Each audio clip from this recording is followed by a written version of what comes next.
Et bon, finalement, on va parler des accessoires électriques. On va commencer avec le robot. Moi, je n'ai pas de robot.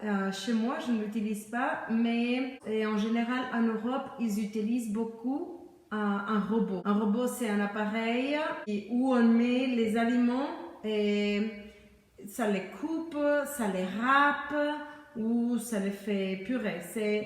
Les Français, ils utilisent le robot au lieu du mixeur. Et bon, après, il y a le mixeur. Ça, c'est le mixeur. C'est ce qu'on utilise beaucoup ici en Amérique, dans le continent américain. Il y a aussi le mixeur plongeant, c'est ça. Et le mien est un peu vieux, mais c'est super pratique. Le batteur, ça c'est un batteur, c'est mon batteur, c'est pour faire beaucoup de choses, principalement des gâteaux, des biscuits. La friteuse, j'ai pas de friteuse non plus, mais je vous montre l'image. Et ici, je ne l'utilise pas beaucoup. C'est pas très commun que les gens au Mexique aient une friteuse. Mais bon. Et la cafetière, ça c'est ma cafetière. C'est une cafetière pour faire du espresso. La mijoteuse, ça c'est une mijoteuse. C'est une casserole électrique, bien sûr. Normalement, on met ici ce qu'on va cuisiner. Ok?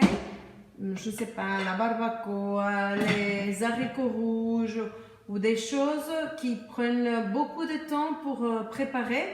On le met ici, on le laisse cuire toute la nuit par exemple. Et le lendemain, ce qu'on a mis ici, c'est fait, c'est cuit.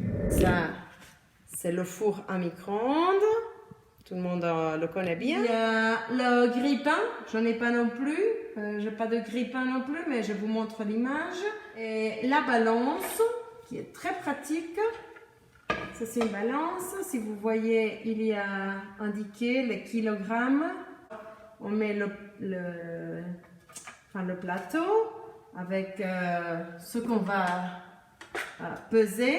Et ça indique combien de kilos ça pèse. Et finalement, je vous montre le ouvre-boîte.